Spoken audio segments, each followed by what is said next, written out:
Sujet 3 La France dans la guerre, un pays occupé et déchiré. Introduction. L'histoire est écrite par les vainqueurs, Churchill soulignant ainsi la perspective dominante dans le récit historique. Dans le contexte de la Seconde Guerre mondiale, cette citation invite à explorer les voies souvent négligées, à questionner les récits établis par les Alliés et à démêler les nuances cachées derrière les événements, offrant ainsi une vision plus complète de ce conflit majeur. La Seconde Guerre mondiale débute officiellement le 1er septembre 1939 lorsque l'Allemagne nazie puis l'URSS de Staline envahissent la Pologne. Ce conflit, bien plus encore que la Première Guerre mondiale, est caractérisé par la violence de masse et la volonté d'anéantir totalement l'adversaire, c'est donc une guerre d'anéantissement. Il est aussi le théâtre du plus grand génocide de l'histoire de l'humanité. La France, choquée par l'effondrement de son armée en 1940, se déchire entre résistance et collaboration. La période de la drôle de guerre commence après la déclaration de guerre à l'Allemagne en septembre 1939. Plutôt que d'engager le combat, la France adopte une attitude attentiste derrière la ligne Maginot. Cette phase reflète à la fois le rejet de la guerre par la population française et la faiblesse stratégique des dirigeants militaires, qui tentent de reproduire les tactiques de la Première Guerre mondiale. Le 10 mai 1940, l'Allemagne lance une offensive majeure à travers les Pays-Bas et la Belgique. Simultanément, des troupes motorisées traversent les Ardennes, coupant le front franco-britannique en deux.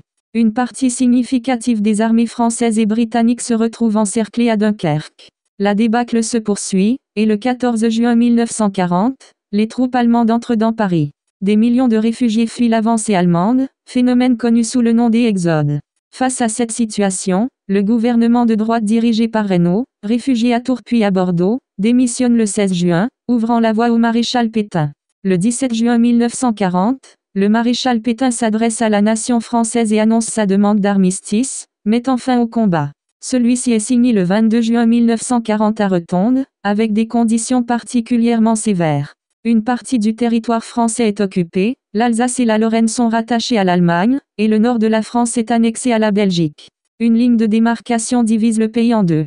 Environ 1,8 million de soldats français sont faits prisonniers et envoyés en Allemagne, tandis que le gouvernement français doit supporter les frais d'occupation. Des majuscules. Établissement d'un régime de collaboration. La Révolution nationale suite à l'interprétation par Pétain de la défaite comme étant due à la fragilité de la démocratie, il prend le pouvoir total le 10 juillet 1940. Il élimine les partis politiques, les syndicats, restreint les libertés et censure les médias, marquant ainsi la fin de la Troisième République. Pétain vise à instaurer de nouveaux fondements pour la France à travers ce qu'il appelle la Révolution nationale, fondée sur le principe travail, famille, patrie.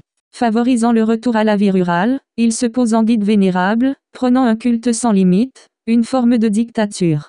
Diverses organisations, dont les chantiers de jeunesse, sont mises en place pour soutenir ce nouveau régime.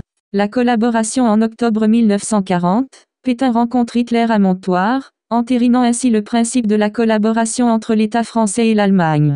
Pétain espère obtenir un assouplissement des termes de l'armistice et le rapatriement des prisonniers. La politique de collaboration s'intensifie après l'invasion de la zone sud par les Allemands le 11 novembre 1942.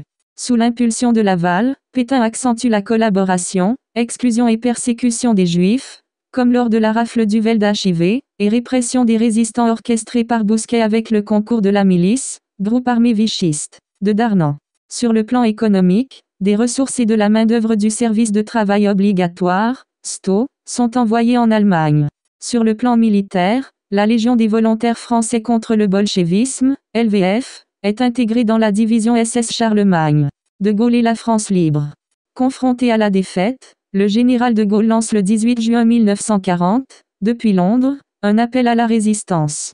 Il enjoint aux soldats français de poursuivre le combat au Royaume-Uni en formant les Forces françaises libres, FFL. Cette résistance extérieure prend forme lentement, bénéficiant du ralliement de certaines colonies de l'Empire français, et s'engage aux côtés des Alliés, notamment à travers la division blindée du Tchad dirigée par le général Leclerc.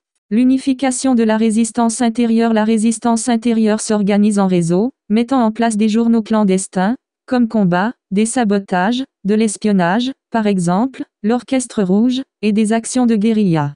À partir de 1943, le service de travail obligatoire, STO, pousse de jeunes résistants à rejoindre les maquis, des groupes armés clandestins. En 1943, sur l'initiative de Gaulle, Jean Moulin crée le Conseil national de résistance, CNR, qui regroupe tous les mouvements sous le nom des Forces françaises de l'intérieur, FFI. La libération de la France. La libération de la France résulte de 2 débarquements alliés en Normandie, en juin 1944, et en Provence, en août, ainsi que des actions des FFI, dont les libérations de Paris et de Toulouse. À la tête du gouvernement provisoire de la République française, GPRF, De Gaulle se fixe comme objectif principal la restauration de l'État républicain. Conclusion. La Seconde Guerre mondiale est un conflit mondial, opposant les forces de l'Axe aux Alliés sur tous les continents et tous les océans.